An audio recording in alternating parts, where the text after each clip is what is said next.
साथ ये जो त्योहार का आनंद मनता है और दुनिया इसको अलग अलग प्रकार से हमारे ही देश के विभिन्न प्रांतों में अविभाजित सिंध के जमाने से चेटी चंद, कहीं पंजाब का अपना उनका आनंद के साथ कमोबेश सब इसके आसपास ही हमारे नए साल के शुभारंभ का संकेत मिलता है।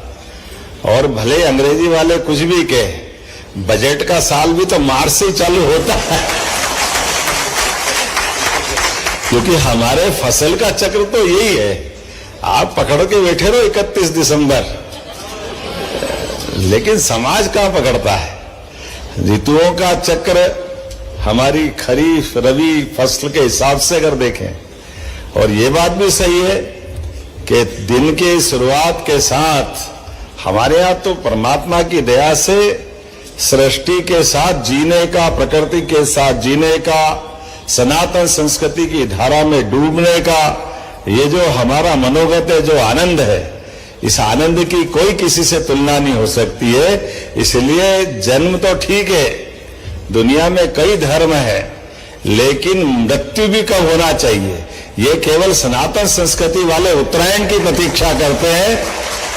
महाभारत काल में भीष्म पितामह ने युद्ध के समापन तक अगर इंतजार किया, तीरों की सैया पे लेट करके भी, तो उनने भी उत्तरायण का विचार किया है। जब धीरे धीरे करके दिन बढ़े और रात का अंधकार घटे, उसका आनंद ही अलग रहता है। और ऐसा माना जाता है, सच में दिन और रात की बराबरी के बाद नए साल से नया संकल्प लेकर सनातन संस्कृति की धारा और ये बनने वाली गुड़ी का आनंद महाराज शिवाजी से लेकर विक्रमादित्य तक, शालिवाहन से लेकर के भगवान रामकृष्ण तक, हर युग में, हर काल में, हर समय अपने देश की ध्वजा ऐसे ही आनंद के साथ ही सराबोर होती आई है। कितने ही दुश्मन आए और जाए, चाहे जो मिटाने आए, लेकिन कुछ बात है कि हस्ती मिटती नहीं हमारी। ये कुछ बात के पीछे हमारा ये ध्वज है, इसलिए ये और आनंद बढ़ जाता है जब संघ का शताब्दी वर्ष भी चल रहा है। और ऐसे में अपने यहाँ तो ध्वज की परंपरा है, और वैसे हमारी परंपरा को दुनिया मानती भी है। थोड़ा सा पीछे से मानती है, कोई आगे से मानती, पता नहीं कैसे मानती, लेकिन युद्ध में ध्वज के आधार पर अपने स्वाभिमान की रक्षा करने का ये अतीत के काल से दुनिया के सामने उत्कृष्ट उदाहरण है। और इसीलिए भगवान सबके साथ आनंद में डूबता है। और ये जो आनंद आता है सारे रंगों के साथ, मस्ती का, उमंग का, आनंद का, उत्साह का, ऊर्जा का, अलग अलग प्रकार से शब्द अलंकार से अपन कहां तक भी जा सकते हैं। इसलिए हमारी सरकार ने भी गुड़ी पड़वा के अवसर पर छुट्टी घोषित की है हमारी इन व्यवस्थाओं के बलबूते पर। और उससे आगे बढ़ते हुए गुड़ी पड़वा के लिए पूरे प्रदेश में गुड़ी पड़वा का पर्व बाकायदा मंत्रियों की ड्यूटी लगाकर सूर्य के अर्घ के साथ संस्कृति को नमन करने का, और उसके साथ साथ हमारे लिए और सौभाग्य की बात है, ये चैत्र नवरात्रि का पहला दिवस भी है, मां दुर्गा की आराधना का दिवस भी है। और शक्ति के संचय में माता बहनों का उत्साह उमंग, इनकी सबकी पोशाक देखो तो आनंद आ जाता है। क्या धूमधाम से हमारी बहनें अपने अपने गौरवशाली अतीत की उस अच्छी उज्जवल परंपरा के बलबूते पर खिलते चेहरों के, भैया के चेहरे भले थोड़े डल है, लेकिन बहनों के चेहरे क्या चमक रहा है, इसका आनंद अलग आ रहा है। अब भैया भी क्या करेंगे, गहने तो पहन नहीं सकते, गहने तो बहन ही पहने।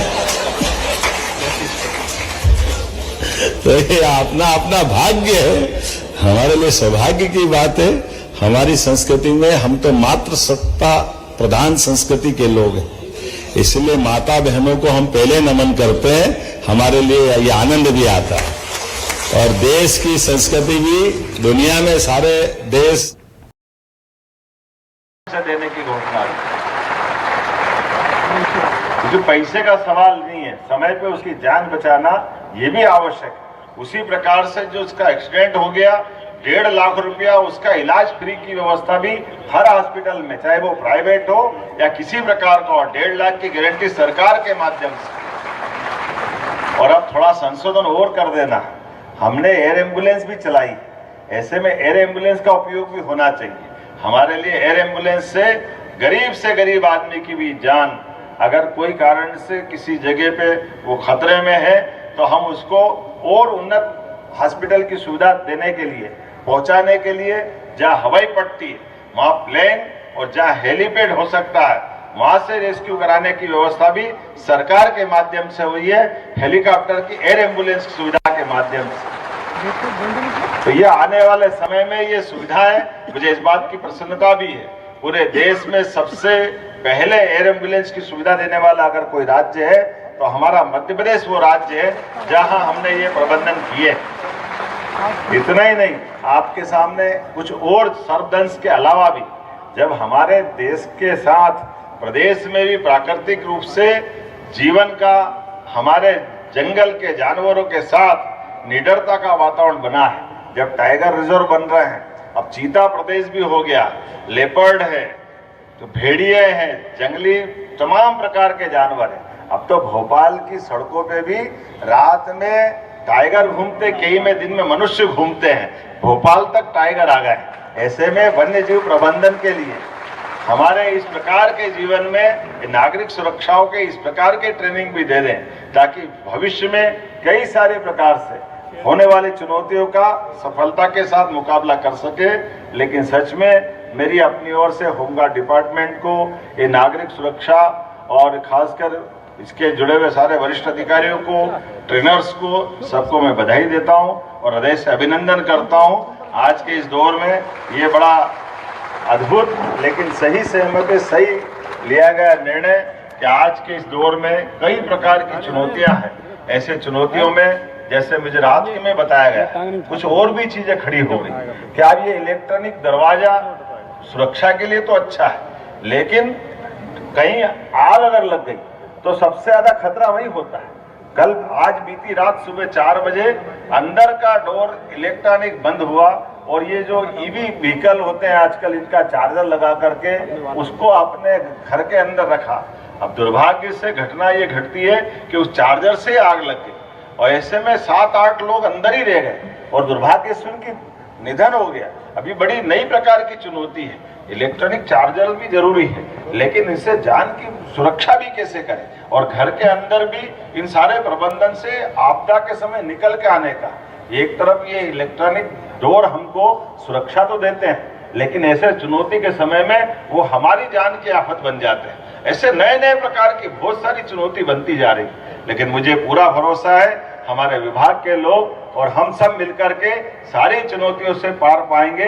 और इसी प्रकार से नागरिक सुरक्षा समागम के इस 3 दिन के आयोजन के लिए मैं शुभकामना देता हूं और उम्मीद करता हूं लगातार ये क्रम जारी रहे। सभी बच्चों ने बहुत अच्छा प्रदर्शन किया। मैं आप सबको बधाई देना चाहता हूं। कितना अच्छा लगता है, तेल और घी के कनस्तर से नाव बना ली, ये है काम तरीका। डब्बे से जुड़े और क्या करा, डब्बे से नाव बन जाए, ये रस्सियों से पुल बन जाए, आपदा में से अवसर निकाल करके मूल सेवा सुविधा की रास्ता बना लें, यही तो तरीका होना चाहिए। वाकई अद्भुत है। मेरी अपनी ओर से बधाई, बहुत बहुत धन्यवाद। बहुत बहुत धन्यवाद माननीय। आज के इस दौर में कई प्रकार की चुनौतियां हैं। ऐसे चुनौतियों में जैसे मुझे रात के में बताया गया है कुछ और भी चीजें खड़ी हो गई कि अब ये इलेक्ट्रॉनिक दरवाजा सुरक्षा के लिए तो अच्छा है, लेकिन कहीं आग अगर लग गई तो सबसे ज्यादा खतरा वही होता है। कल आज बीती रात सुबह 4 बजे अंदर का डोर इलेक्ट्रॉनिक बंद हुआ और ये जो ईवी व्हीकल होते हैं आजकल, इनका चार्जर लगा करके उसको अपने घर के अंदर रखा।